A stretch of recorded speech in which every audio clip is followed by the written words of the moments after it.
Karim's POV. Ilang sandali pa lumabas ng doktor. Mabilis akong lumapit sa kanya. "How's my wife, doc, and the baby?" Tanong ko sa doktor. "They are fine. Malakas ang kapit ng baby, but your wife?" "Ano nangyari sa asawa ko?" Kinakabahang tanong ko. Napinsalang bandang likod niya. Mabutit di ganon kalala ang nangyari. Paliwanag niya sa akin. Nakahinga naman ako na maluwag sa sinabi niya, pero nag-aalala pa rin ako dahil sa nangyari sa likod niya. But she needs to rest. Kailangan niya magpagaling. Hindi niya kakayaning maglakad sa ngayon. Kailangan mo siyang bantayan at alagaan. She need to undergo some therapy para mabilis siyang gumaling.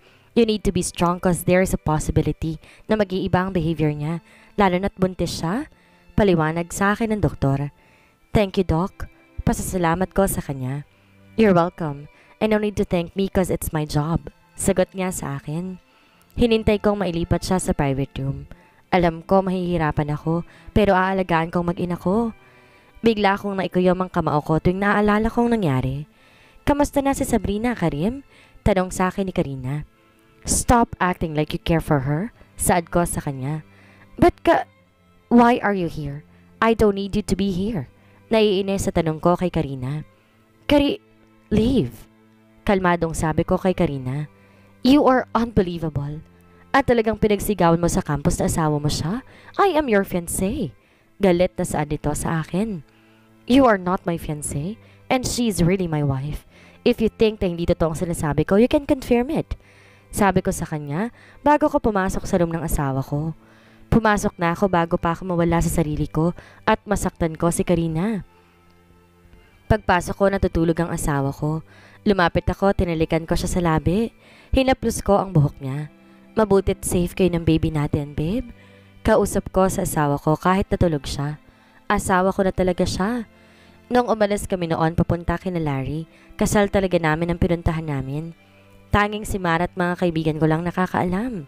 Thankful naman akong pumayag siya kaagad. Di ko na siya kayang pakawalan pa. Sobrang mahal ko siya kaya't nagmadali na ako. Nakatayo ako ngayon dito sa tapat ng bintana. Nang lumingon ako, bigla siyang gumalaw, kaya't mabilis akong lumapit sa tabi niya. "Babe?" Tawag ko sa kanya. "Jake, ang baby natin. Kamusta ang baby natin?" Umiiyak na tanong niya sa akin. "Babe, calm down. The baby is fine and okay. Malakas ang baby natin." Sagot ko sa kanya. Pero hindi pa rin to tumitigil sa pag-iyak, kaya niyakap ko siya. Gusto kong iparamdam sa kanya na nandito lang ako sa tabi niya. "Jake, sorry. Sorry talaga, kasalanan kong lahat. Nalaman na nilang lahat at maaalis ka sa pagiging prof mo sa university. Sorry kasi munti ka nang mawala ang baby natin. Sorry dahil hindi ko nasabi na ako ang inihahagis nila." Umiiyak na sabi niya sa akin. "It's okay, babe. Don't blame yourself. I love you. For now, you need to rest and undergo some therapy. May nangyari kasi sa bandang likod mo, kaya need mong magpagaling." Kausap ko sa kanya. "Malala ba?" Malungkot at tanong niya sa akin. "Sa ngayon, hinihintay pa natin ang ibang result, babe. Gagamit ka muna ng wheelchair dahil hindi mo kakayanin maglakad or tumayo ng matagal." Paliwanag ko sa kanya. Nakita ko bumuhos sa mga luha niya. Alam ko na nasasaktan to. Sana hindi na lang ako sumayaw. Bigla na lang siyang sumigaw. "Kasalanan ko to. Kasalanan ko." Umiiyak siya habang sumisigaw. Nasasaktan akong makita na sinisisi niyang sarili niya. "Babe, stop blaming yourself, please." Pakiusap ko sa kanya habang niyakap ko siya na mahigpit. Patuloy pa rin to sa pag-iyak hanggang sa nakatulog na lamang siya. Dumating si Mommy. "How is she, anak?" Tanong sa akin ni Mommy. "She's not okay, Mom." Malungkot na sagot ko sa mommy ko. "Always stay with her. Makakatulong yun sa kanya." "Pero what really happened?" Tanong sa akin ni Mommy. Nagtagis ang bagang ko sa tanong ni Mommy. Alam ko may mali sa nangyari. Malalagot sila sa akin. Sisiguraduhin ko yon. "Son, I know you. Always think first, okay?" Paalala ng mommy ko sa akin. "Yes, Mom." Tanging sagot ko sa kanya. Lumabas muna ako. Iniwan ko muna siya kay Mommy. "Hello, bro. Help me to find the suspect. He's hiding now." Saad ko sa kaibigan ko na si Ramil. "Okay, bro." Sagot naman ito sa akin. Bukas ko nahaharapin ang mga reklamo nila tungkol sa akin sa university. Mas mahalagang asawa ko sa ngayon. Hindi ko ito po pwedeng iwan. Masakit man sa akin na makita siyang nahihirapan, pero wala akong magagawa para baguhin ang nangyari na. Ang tanging magagawa ko, alagaan at manatili sa tabi niya. Nang makabalik ako sa kwarto namin, malungkot na nakatingin sa akin si Mommy. Nakatulala lang kasi ang asawa ko. Kahit na kinakausap ito ni Mommy, hindi ito sumasagot. Hindi rin namin alam kung nakikinig ba siya. Lumapit ako sa kanila. Babe, may gusto ka ba? Malambing na tanong ko sa kanya. Tumingin lang to sa akin. Babe, tawag ko ulit sa kanya. Wala. Tipid na sagot niya sa akin. Nagugutom ka ba? Baka may gusto kayong kainin ni baby. Tanong ko ulit sa kanya. Wala nga. Naiinis sa sagot niya bago umiwas ang tingin sa akin. Tumaas din ang boses niya. Iha, uuwi na muna ako ha? Pupunta dito si Mara, baka may gusto ka. Tanong sa kanya ni Mommy. Wala po. Sagot niya at ipinikit ang mata niya. Ngumiti na lang si Mommy sa akin. Aalis na muna ako anak. Paalam sa akin ni Mommy. Okay Mom, thank you. Nang makaalis na si Mommy, umupo ako sa tabi niya. Napayuko na lamang ako. Hindi ko gustong makita ang asawa kong pumatak ang luha ko sa mata ko. Alam ko na masakit ang likod niya, pero hindi ko siya narinig na dumaraing. Sa tingin ko, pinipigilan niyang sariling ipakita sa akin na nasasaktan siya. Inayaan ko lang siya at alam ko tulog na siya ngayon. Gusto ko ring matulog pero hindi ko magawa. Nahihirapan akong ipikit ang mata ko. Gusto ko siyang bantayan magdamag. Ilang sandali pa may narinig akong kumatok sa pintuan. Bumungad sa akin ang mga kaibigan niya. Good evening po, sir. Gusto po naming dalawin si Isabel. Di na ako sumagot at pinatuloy ko na lang sila sa loob. Mabilis silang lumapit sa asawa ko. Ang buong akala ko tulog na talaga ito, pero ngayon gising na siya. Lumabas muna ako at iniwan ko sila. Tumambay ako sa labas. Sabay sindi ng isang stick ng sigarilyo. Sa totoo lang, hindi ako nagsisigarilyo pero sa tingin ko, kailangan ko to ngayon. Nang matapos kong isang stick, tumingin ako sa relo ko. 9:00 na pala ng gabi, kaya nagdakad na ako pabalik sa kwarto namin. Dumating na rin pala si Mara. Kuya, kami na muna magbabantay kay Sabrina, pwede ba? Tanong nito sa akin. Kumunot naman ang noo ko dahil pakiramdam ko may mali at anong dahilan? Tumingin ako sa asawa ko pero wala akong makitang emosyon sa mukha niya. May problema kaya? Nang tumingin ako sa kapatid ko, naiintindihan ko ng ibig niyang sabihin. Babe, uuwi muna ako. Paalam ko sa asawa ko pero wala siyang naging tugon. Medyo nasaktan ako. Lumapit ako para sana halikan siya pero umiwas to. Laglag ang dalawang balikat ko habang palabas sa kwarto niya. Nagmaneho na lang ako papunta sa bar. Gusto kong uminom ngayon, kahit ngayong gabi lang. Karim's POV. Nagising ako na masakit ang ulo ko. Nalasing ako kagabi at di ko alam kung paano ko nakauwi. Bumangon ako at nagayos ang sarili. Bala ko dumaan muna sa university, tsaka na ako pupunta sa ospital. Pero nag-iba ang plano ko dahil nakatanggap ako ng text mula kay Mara. Mara, Kuya, where are you na ba? Umiiyak ang asawa mo? Nakakainis ka, bakit di ka sumasagot? Shit! Di ko naiwasang hindi magmura. Naiinis ako sa sarili ko dahil hindi ko nabasa kagad ang text ng kapatid ko. Hello Mara, how is she? Tanong ko sa kapatid ko. Tinawagan ko na talaga siya. Tulog na siya. Kanina kasi hinahanap ka niya pero mukhang tulog ka pa at hindi mo nabasa mga text ko, ganun din ang mga tawag ko. Sagot sa akin ng kapatid ko. I'm on my way now. Thank you, Bunso. Sabi ko dito. Binilisan ko ang pagmamaneho ko para makarating ako kaagad doon. Nang makarating ako sa ospital, lakad takbo ang ginawa ko. Makarating lang doon kaagad. Babe, umahangos ang tawag ko sa kanya. Nakatingin na to sa akin ngayon. Sila na lang ni Marang nasa kwarto. Bakit ngayon ka lang? Saan ka nang galing, sa babae mo? Galit na tanong niya sa akin. What are you? Kuya, exit na ako ha? Biglang sabi ni Mara kaya di ko natapos ang sasabihin ko. Tanging tangulang sinagot ko sa kapatid ko. Babe, ano bang sinasabi mo? Tanong ko sa asawa ko. Pero matalim lang ang tinging pinukol niya sa akin. Akala ko umuwi ka para magpahinga. Pero nalaman ko nagsasaya ka lang pala sa bar. Bakit? Dahil ba ganito na ako? Kaya gusto mo na magbuhay binata? Pasigaw na saan niya sa akin. Napahilamos ako ng mukha ko. Paano mo nalaman na pumunta ako sa bar? Tanong ko sa kanya. Bakit ko sasabihin sa'yo? Sige na, umalis ka na at pabayaan mo na ako. Alam ko na deserve ko to, kaya umalis ka na. Sa tono ng boses niya, alam ko na galit siya. Babe, Pumunta lang ako doon para uminom.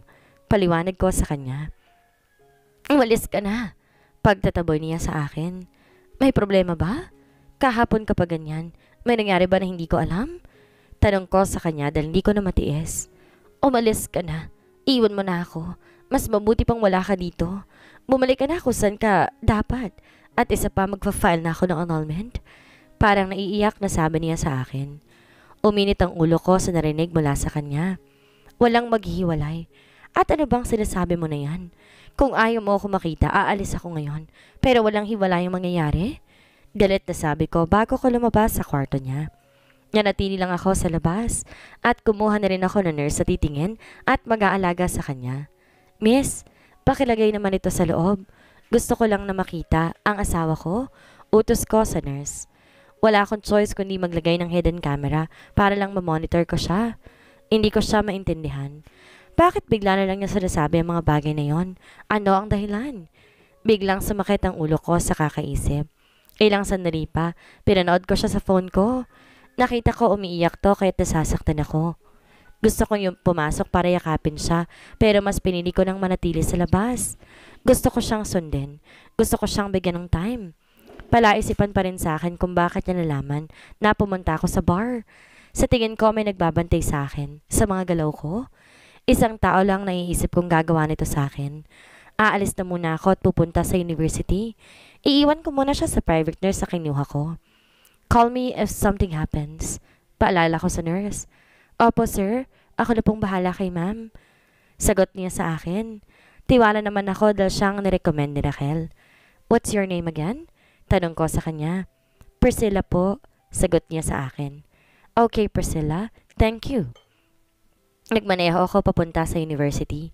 Pagpasok ko palang nakatingin sa akin ay ibang mga estudyante pero wala akong pakialam sa kanila. Dumiretso ako sa office ko at kinuha mga kailangan ko. Inayos ko muna ito.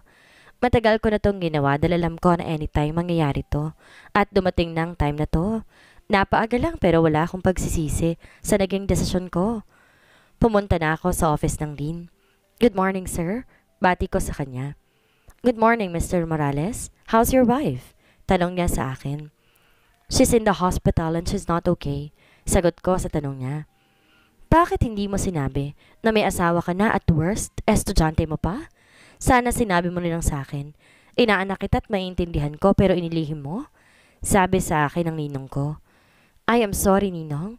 I will take all the responsibility. Alam kong darating ang oras na to. Sabi ko sa kanya sabay abot ng resignation letter ko. Ganun mo siya kamahal para iwan ang pagtuturo? Ipinaglaban mo pa sa daddy mo to pero hindi ko akalain na isang Sabrina lang palang magpapaamo sa inaanak kong nuknukan ng kasungitan. Tumatawang sabi sa akin ng ninong ko. Napangiti naman ako sa sinabi niya. Tama siya. Ibang-iba na ako sa dating Karim. Siguro kung ako pa rin ang dating Karim, hindi ko to gagawin. Ganun po siguro nagagawa ng pagmamahal, ninong. Sagot ko sa kanya. Tapusin mo ang school year na to bago ka mag-resign. Sabi nito sa akin, No, ninong, you need to be fair.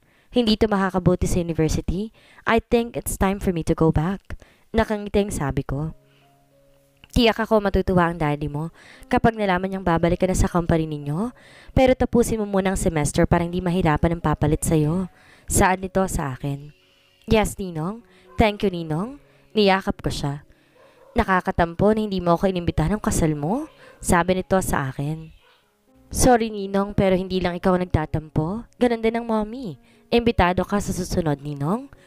Loko kang bata ka. Tiyak kahampasin ka ng mommy mo. Natatawang sabi ni ninong sa akin. Itinali ko na ninong. Ang dami kasing umaaligid eh. Sagot ko sa kanya. Mana ka rin sa ama mo. Nakangiting sabi niya. Sabay kaming nagtawanan. Nagpaalam na ako sa kanya. Habang palabas ako, may nakabangga akong lalaki sa tapat ng office. Hindi ko nalang pinansin at tumuloy ako sa office ko. Pagdating ko doon, nasa tapat ng pintuan ko si Karina. Are you leaving? Ipagpapalit mo talaga lahat para sa babaeng yon? Pasigaw na tanong niya sa akin. She is my wife. Kahit ano pang mangyari, siya pa rin ang pipiliin ko. Sagot ko sa kanya. Okay, fine. Mag-alaga ka ng lumpo mong asawa. Tumatawang sabi niya. Sa galit ko, hindi ko napigilan ang sarili kong sakalin siya. Huwag mong sabihin yan. dahil malalaman ko rin kung sino may kagagawa ng lahat. At kung malaman ko, nakasali ka, humanda ka sa akin. Sabi ko sa kanya bago ko siya bitawan. Napahawak to sa leg niya at umiiyak. Wala akong alam sa sinasabi mo, sabi niya sa akin. Stop acting like you're innocent. Akala mo hindi ko alam na ikaw nagpapakalat ng mga articles sa school page at websites? You're a liar, a desperate slut. Galit na sabi ko sa kanya. Nakita kong takot sa mukha niya. Mabilis din tong tumakbo paalis sa harapan ko. Pinakalma ko ang sarili ko. Parang sasabog na ako sa galit. Magaling magtago ang bata na yon. Hahanapin kita kahit saan ka pa. Magbabayad ka sa ginawa mo sa asawa ko. Kayong lahat. Saad ko sa sarili. Sa Belle's POV. Nagising akong nasa ospital ako at nakahiga. Nakita kong asawa ko. Nakaramdam ako ng awa dahil magulong buhok niya at gusot ang damit niya. Sinisisi ko ang sarili ko. Alam ko kasalanan ko ang lahat. Munti ka nang mawala ang baby namin dahil sa mga maling desisyon ko. Hindi ko rin maintindihan ang sarili ko. Bigla na lang ako nakakaramdam ng pag-inis, kaya nasisigawan ko siya. Hindi ko sinasadya pero hindi ko mapigilan ang sarili ko. Lumabas siya at kami na lang naiwan ng mommy niya. Sabel, be strong, okay? We are here for you. Nakangiting sabi niya sa akin. Thank you po, Call me mommy. Magtatampo ako sa iyo dahil hindi yun sinabi sa amin na kasal na kayo. Tanggap naman kita para sa anak ko. Galing din ako sa hirap kaya alam ko ang pakiramdam. Unang kita ko pa lang sa iyo, alam ko na isa sa mga anak ko ang mahuhumaling sa iyo. Patuloy na nagtanya niya sa akin. Napaiyak na lang ako habang nakikinig sa kanya. Masaya ako, pero bigla rin akong nalungkot kasi magiging alagain ako ng asawa ko. Pero mahihirapan po sa akin sa Jake kasi hindi pa po ako makakapaglakad ngayon. Saad ko sa kanya. Doon mo masusubok ang pagmamahal sa iyo ng anak ko.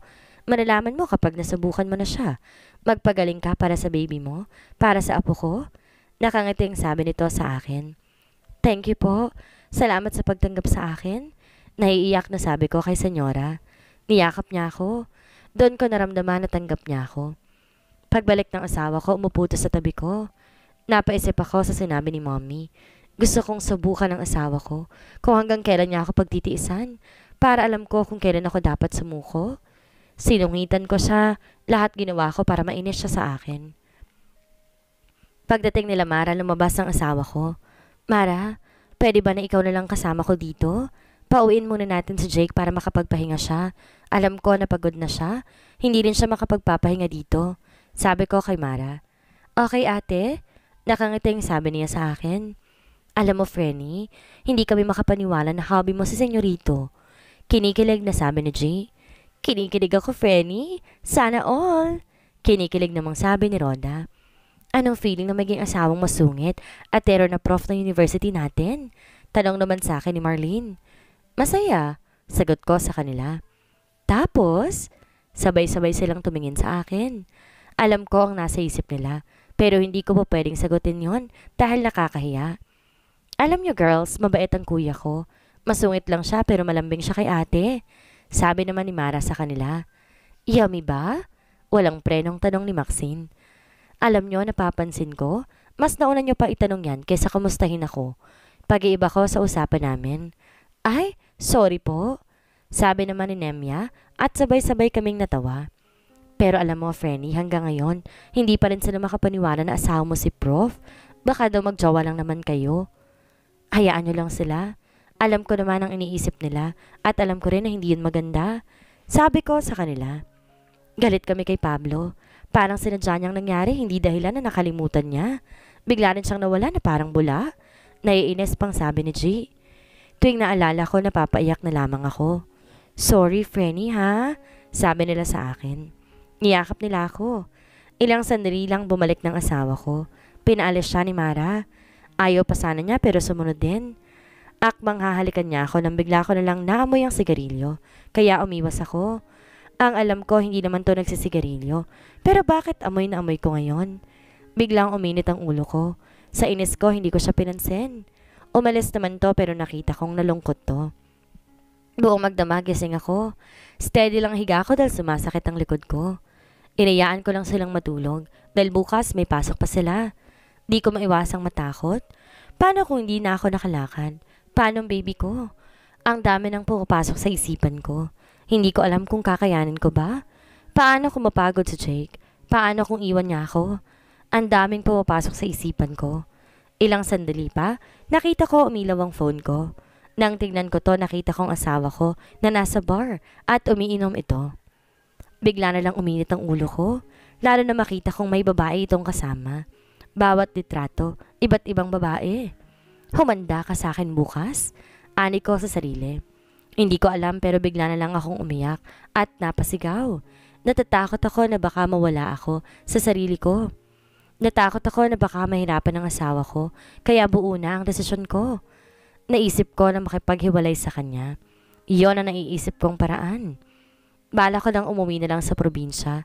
Hindi ko kaya na mahirapan siya sa akin. Nang sabihin ko sa kanya na makikipaghiwalay ako, nagtagis ang bagang niya. Galit itong lumabas. Oo, kasalanan ko dahil pinagtabuyan ko siya. Pero ginawa ko yun para sa kanya. Paglabas niya, umiyak ako ng umiyak. Selos na rin kasi ako eh. Halos nagsama-sama ngayon. Mas masakit ang puso ko kaysa sa likod ko. Ilang oras nang nakalipas pero hindi pa rin bumabalik ang asawa ko. Bakit naman sa babalik? Pinaalis mo nga, di ba? Bulong ng munting tinig sa loob ko. Tama siya. Pinagtabuyan ko na, hinahanap ko pa. Ilang sandali pa may pumasok na magandang nurse. Good morning po, ma'am. Ako po si Priscilla, ang inyong magiging private nurse. Pakilala niya sa akin. Sino nagpadala sa'yo dito, miss? Tanong ko sa kanya. Si Miss Raquel po, sagot niya sa akin. Hindi na ako umimik. Hinayaan ko na lamang siya. Sumapit ang hapon pero wala pa rin ang asawa ko. May narinig kaming katok sa pintuan. Ma'am, may bisita po kayo. Max po ang pangalan niya. Sabi sa akin ng nurse ko. Napaisip naman ako kung bakit niya ako dinalaw. Sige Ate Priscilla, papasukin niyo po siya. Sabi ko dito. Sabrina, are you okay? Tanong nito na makapasok siya. Okay lang ako, Miss Miel. Sagot ko sa kanya. Mabuti naman at okay ka lang? Where's Karim? Tanong niya sa akin. Hindi ko alam eh. Sagot ko sa kanya. It's okay. Ikaw naman talaga ang ipinunta ko dito para sana kamustahin ka? Saan nito sa akin? Napansin ko bigla na lang itong naging mabait. Pero binaliwala ko dahil may karapatan naman siyang magbago. Wala naman akong galit sa kanya at alam ko rin na mabait ito. Umupo sa tabi ko si Miel. Ikaw talaga ang dinalaw ko, Sabrina. Gusto ko mag-sorry sa naging ugali ko sa'yo noon. Narealize ko na mahal ka ni Karim dahil kaya niyang gawin ang lahat para sa'yo. Aniya sa akin. Ako naman ay hindi makapaniwala sa mga narinig ko sa kanya. Hindi ako sumagot dahil nabigla ako. I'm really sorry, Sabrina. Pwede ba tayo maging magkaibigan? Tanong niya sa akin. Ngumiti naman ako sa kanya. Di naman ako galit, Miss Miel. Sagot ko sa kanya. Ngumiti to sa akin at mabilis akong niyakap. Natigilan ako sa ginawa niya. Sorry, masaya lang ako. Hingi niya ng paumanhin sa akin. Okay lang po. Nakangiting sabi ko sa kanya. Dito na muna ako. Tapos ng class kaya't sasamahan muna kita. Aniya sa akin. Naku, baka maabala ko po kayo. Nandito naman si Ate Priscilla para samahan ako eh. Saad ko kay Mel. It's okay. Bored din ako sa kondo kaya dito na muna ako. Pwede tayong magkwentuhan. Nakangiting sabi niya sa akin. Kayo pong bahala. Sagot ko kay Mel. Pagabi na pero hindi na bumalik ang asawa ko. Medyo nalungkot ako pero wala naman akong dapat sisihin dahil kasalanan ko rin naman. Sabrina, I need to go now. Paalam sa akin ni Mel. Sige, ingat ka po, Miss Mel. Sabi ko naman sa kanya. Ngumiti ito at lumabas na. Tumingin ako kay Ate Priscilla. Bakit ka malungkot? Tanong niya sa akin. Namimiss ko kasi ang asawa ko, ate. Pero mas okay na wala siya rito para hindi na siya mahirapan sa akin. Malungkot na sagot ko kay ate. Pwede natin siyang papuntahin kung gusto mo. May gusto ko bang kainin?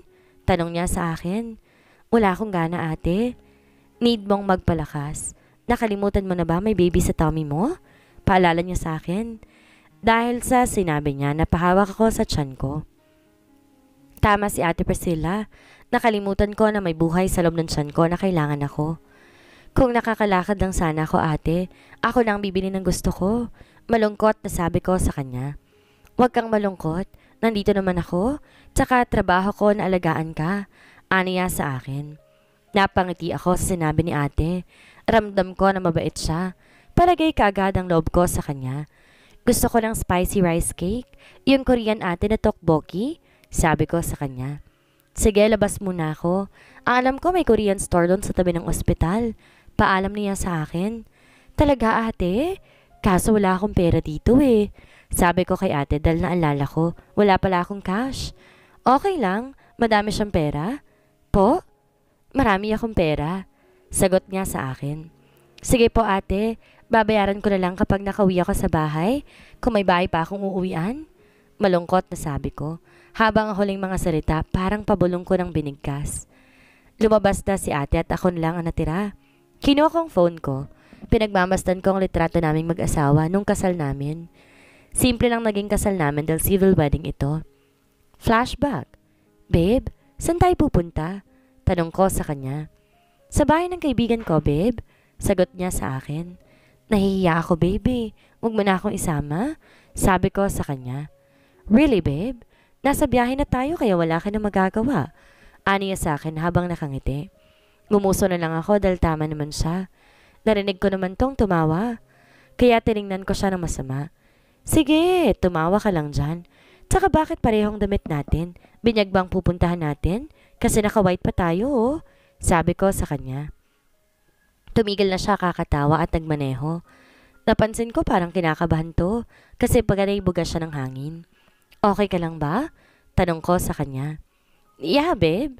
Nauutal pang sagot niya sa akin. Hindi ako naniniwala pero pinili ko na lang manahimik. Ilang sandali pa nakarating kami sa isang bahay. Pagpasok namin ng mga ako sa ganda ng garden nila. Madilim na kaya makikita mo ang magagandang ilaw at mga paru-paro. Namangha ako at di ko na malay na wala na sa tabi ko sa Jake. Kinabahan ako dahil saan naman kaya yun pumunta. Ilang sandali pa may narinig akong musika. Hindi ko alam pero napangiti ako. Pero lalo ako napangiti na may nagsalita at alam ko na sa Jake ito. Babe, unang kita ko pa lang sa'yo, nakuha mo na agad ang atensyon ko. Hindi ko alam pero pinabilis mo ang tibok ng puso ko. Sa bawat araw na dumaraan, lalo ako nahihibang sa'yo. Babe, mahal na mahal kita. Payag ka bang maging asawa ko? Tanong niya sa akin. Napaiyak ako habang nakatingin sa kanya. Mahal na mahal ko siya. At handa ako makasama siya kahit na alam ko na mahirap ang pagdaraanan namin. Payag ako. Yes! Umiiyak na sagot ko sa kanya. Sinuot niya sa daliri ko ang singsing at tinalikan ako sa labi. Naging maalab at puno ng pagmamahal ang halik namin sa isa't isa. Bro, tama na yan. Dinig kong sigaw ng mga tao sa paligid. Di ko naman maiwasang pamulahan dahil bigla ko nahiya. Let's go, babe. Hinihintay na tayo ni Judge. Aniya sa akin. Bakit may judge? Nagtatakang tanong ko sa kanya. Dahil ikakasal niya tayo. Di na ako makapaghintay, babe. Sagot niya na ikinabigla ko. Di ako makapaniwala sa sinabi niya. Pakiramdam ko na isahan niya ako. Pero dahil mahal ko at wala naman ako magagawa, kaya kinasal kami. Sobrang simple lang at kasama mga kaibigan niya. Pagkatapos nun umuwi na kami. Napagkasundoan naming itago sa lahat ng kasal namin. At sinaning namin na sarili namin ng kumilos sa magkasintahan. Para sa akin, yun ang isa sa mga masayang araw ng buhay ko. End of flashback. Doon nagsimulang pumatak ang luha ko sa mata ko. Wala sa sariling pinindot ko ang numero ng asawa ko. Hello, babe? Sagot niya sa tawag ko. Hello, Jake ko? Umiiyak na sambit ko sa pangalan niya. What happened, babe? Tanong nito sa akin. Namiss na kita. Punta ka na dito. Hindi ko pa natatapos ang sasabihin ko nang biglang bumukas ang pintuan at nakita kong asawa ko. Nasa tenga niyang phone niya at nakatingin do sa akin ng diretso. Mabilis tong pumasok at tinilikan ako sa labi na tinugon ko naman ito. Nang maghiwalay ang mga labi namin, ngumiti kami sa isa't isa. Sorry, Jake ko. Sabi ko sa kanya. It's okay, babe. I understand. Malambing na sabi niya sa akin. Ngumiti ako sa kanya. Pero napansin ko ang dala niya kaya kumistap agad ang mata ko. Bakit may dala ka niyan? Tanong ko sa kanya. Cause I know everything, babe. Sagot niya at tinalikan ako. Pinanood ko lang siya habang inaayos ang Korean ice cake na binili niya. Kahit namimiss ko siya, naalala ko na naman ang ginawa niya kagabi. Nang lumingon siya sa akin, nagulat ito dahil masamang tingin ang ipinukol ko sa kanya. What's wrong, babe? Bakit kaya ang tingin mo sa akin? May mali ba akong ginawa? Sunod-sunod pang tanong niya sa akin. Ngayon wala, pero kagabi meron? Sabi ko sa kanya. Babe, Pumunta lang ako doon pero hindi naman ako ng babae. Kahit lasing ako, hindi kita pagpapalit. Paliwanag niya sa akin. Tumingin ako sa kanya. Babe, bakit ka umiiyak? Sorry na, hindi na yun mauulit pa. Nagtampo lang ako kasi hindi mo ako pinapansin kahapon. Babe, pag-aalo niya sa akin. Di naman ako umiiyak eh. Maanghang lang kasi tong kinakain ko. Sabi ko sa kanya. Nakita ko naman na tigilan to at nakatulala habang nakatingin sa akin. Ewan ko ba, pero ang anghang talaga kaya hindi ko mapigilan na hindi umiyak. Jake ko, baka pwede mo naman akong bigyan ng tubig? Karim's POV. Ang buong akala ko ayaw na ako makita ng asawa ko. Pagdating ko sa ospital, tumambay ulit ako sa labas. Habang nakaupo ako, lumabas si Priscilla. Hi po, sir. Mabuti po nandito na kayo. Gusto pong kumain ng asawa niyo ng Korean rice cake? Aalis po muna ako para bumili. Sabi nito sa akin. Nurse Priscilla, stay here. Ako na lang bibili. Sabi ko sa kanya. Sigurado po ba kayo? Tanong nito sa akin. Yeah, tipid na sagot ko sa kanya. Okay po, sabi nito sa akin. Lumabas ako at pumunta sa Korean store na nasa labas lang nitong ospital. Binili ko ang lahat ng maaari niyang magustuhan. Pagkatapos bumalik na ako kaagad. Ayoko na ring paghintayin siya. Kahit na hindi ko siya mapuntahan, masaya na akong nakikita siya sa screen ng phone ko. Malapit na ako sa room niya nang biglang tumunog ang phone ko. Nang tignan ko ay ang asawa kong tumatawag. Mabilis ko tong sinagot. Sobrang saya ko dahil gusto niya na akong kausap. Mabilis akong pumasok at tinilikan siya. Naging okay na kami at inayos ko ng pagkain binili ko. Akala ko hindi na to nailinis, pero paglingon ko, masama na naman ang tingin niya sa akin. Nagpaliwanag naman ako sa kanya dahil totoo. Uminom lang ako sa bar pero wala akong maalala na may tumabi sa akin. Ang buong akala ko kung napano na siya. Umiiyak kasi siya eh. Nabigla ako sa sagot niya dahil naaanghangan lang pala siya sa kinakain niya. Baka gusto mo naman akong bigyan ng tubig, Jake ko. Sabi niya sa akin. Shit! Napamura ako dahil nataranta akong bigla. Minumura mo ba ako? Umiiyak na tanong niya sa akin. No, I mean, hindi babe. Natataranta lang kasi ako, sorry. Here's the water, babe. Binigay ko na sa kanya ang tubig. Are you okay now? Tanong ko ulit sa kanya. Maanghang pa rin. Di ko na siya pinatapos ang sasabihin niya dahil sinakop ko ng labi niya. Nalasahan ko pang kinakain niya, pero baliwala yon dahil namiss ko ng labi ng asawa ko. Isang araw ko lang siyang hindi nahalikan, pakiramdam ko, magkakasakit ako. Pinag-igihan ko ang ginagawa ko para makalimutan niya ang anghang na nararamdaman niya. May munting ungol na siya kaya't bigla na nang nag-react ang nasa pagitan ng hita ko. Naging mapusok ang halikan namin. Napapasabunot na siya sa buhok ko. Sobrang namiss ko ang asawa ko. Babe, Jake ko. Ungol niya sa pangalan ko. Ay, sorry po. Napatigil kami sa paghahalikan nang marinig namin ang boses ng nurse niya. Sumiksik naman sa dibdib ko ang asawa ko. Alam ko na nahihiya ito. Inaplus ko ang buhok niya. Sorry po, pero sir, meron pong gustong kumausap kay ma'am. Saad sa akin ni Nurse Priscilla. Who? Nagtatakang tanong kay Nurse Priscilla. Sandrix po ang name niya. Nang marinig ko ang pangalan ng gagong yon, agad akong napabitaw sa asawa ko. Ayaan mo siya, Jay ko. Malungkot ang mga matang sabi niya sa akin. Please, ayokong mapaaway ka na naman. Kalmadong sabi niya sa akin. Huminga ako na malalim dahil tama siya. Hindi ko nais na bigyan ng stress ang asawa ko, lalo na gayon na may pinagdaraanan siya. Hindi ko nais na makadagdag pa sa mga nangyayari. Please tell that asshole to leave. Sabi ko kay Nurse Priscilla. Okay po. How's your tongue? Tanong ko sa asawa ko. Bigla namang namula ang pisngi nito kaya alam ko na nahihiya na naman ito sa naging tanong ko sa kanya. Okay na. Mahinang sagot ng asawa ko sa akin. Are you blushing? Tanong ko sa kanya na may kasamang pang-asar. Oo, kasi naman ikaw kung anong ginagawa mo sa akin. Nakanguso pa ito habang nagsasalita, kaya't napangiti naman ako at pinisil ko ang pisngi niya.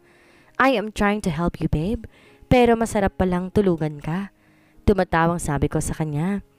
Thank you dahil nawala na yung anghang, sabi niya sa akin. May iba ka pa bang gustong kainin? Tanong ko sa asawa ko. Tinapay na lang siguro, Jake ko, sagot niya sa akin. Inayos ko ang binili kong sandwich para makakain na siya. Bumalik ako sa tabi ko para alalayan siya. Kumain ka na ba? Tanong niya sa akin. Hindi pa babe, sagot ko. Share na lang tayo dito, Jake ko. Sabi niya sa akin kaya't napangiti naman ako. Nagsimula na siyang kumain at inilapit niya sa akin ang tinapay kaya't nakikita ko na nagustuhan niya ang kinakain niya. Jake?